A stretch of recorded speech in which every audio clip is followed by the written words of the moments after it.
ଆଜି ଅତୁଟ ବନ୍ଧନ ଧାରାବାହିକରେ ଦେଖିବାକୁ ପାଇବେ ମା ଓ ପୁଅର ଭଲ ପାଇବାର ଗୋଟିଏ ଅପୂର୍ବ ଦୃଶ୍ୟ। ଆଜି ତେଜସ୍ର ଜନ୍ମଦିନ ନିମନ୍ତେ ସମସ୍ତେ ପରିବାର ଲୋକେ କଥା ହେଉଥିବେ। ଏତିକି ସମୟରେ ସରସ୍ୱତୀ ଦେବୀ ସେଠି ଉଠି ଚାଲି ଯାଉଥିବେ ଆଉ ସେ ପଡ଼ି ଯାଉଥିବେ। ହଠାତ୍ ସେତିକିବେଳେ ତେଜସ୍ ତାଙ୍କୁ ଧରି ନେବେ ଆଉ କହିବେ, ମା ଆପଣଙ୍କୁ କ'ଣ ହେଇଛି? ହଠାତ୍ କ'ଣ ହେଇଛି ପଡ଼ିଗଲେ? ସରସ୍ୱତୀ ଦେବୀ କହିବେ, ନା ଏମିତିରେ ତ ବୟସ ହେଇଗଲାଣି, ଏମିତିରେ ବି ଅଣ୍ଟା ପିଠି ବହୁତ ଦରଜ ହେଉଛି ସେଥିପାଇଁ।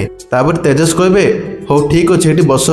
ତାପରେ ତିନିନାଲିଙ୍କୁ କହିବେ, ତେଲ ନେଇକି ଆସ, ମୁଁ ମାଆଙ୍କୁ ଟିକେ ମାଲିସ କରିଦେବି, ତାପରେ ଭଲ ଲାଗିବ। ତାପରେ ତେଜସ୍ ସରସ୍ୱତୀ ଦେବୀଙ୍କୁ ତେଲ ମାଲିସ କରିବେ ତାଙ୍କ ଗୋଡ଼ରେ। ଠିକ୍ ସେତିକି ବେଳେ ଭବାନୀ ଦେବୀ ଆସିଯିବେ ଆଉ ଈର୍ଷାରେ ଜଳି ସରସ୍ୱତୀ ଦେବୀ ଉପରେ ସେ ତେଲ ଟିକେ ଢାଳି ଦେବେ।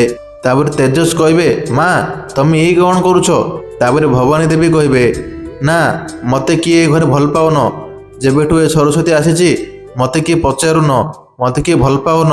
ତେଜସ୍ କହିବେ, ମା ତମ ଜାଗା କେହି ନେଇପାରିବେନି। ପରଦିନ ସରସ୍ୱତୀ ଦେବୀ ମନ୍ଦିର ଘରେ ଯାଇ ପୂଜା କରୁଥିବେ ଆଉ ଗୀତ ଗାଉଥିବେ। ସେହା ଶୁଣି ଘର ଲୋକେ ସମସ୍ତେ କ'ଣ ହେଇଛି କହି ଆସିବେ ଆଉ ପୂଜାରେ ସମସ୍ତେ ଯୋଗ ଦେବେ। ତାପରେ ଆଳତି ନେବେ।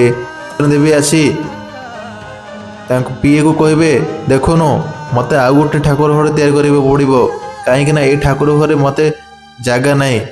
ଠିକ୍ ସେତିକି ସମୟରେ ତାଙ୍କ ଡ୍ରାଇଭର ଆସିବ ଏବଂ ମୁଣ୍ଡିଆ ମାରିବ ଠାକୁରଙ୍କୁ। ଠିକ୍ ସେତିକିବେଳେ ରାଗରେ ଭବାନୀ ଦେବୀ ତାଙ୍କୁ ଗୋଟେ ଚାପୁଡ଼ା ମାରିଦେବେ। କିନ୍ତୁ ଏଇପଟେ ସରସ୍ୱତୀ ଦେବୀ ସମସ୍ତ ଘର ଲୋକଙ୍କୁ ନିଜର କରିବା ପାଇଁ ଚେଷ୍ଟା କରିବେ।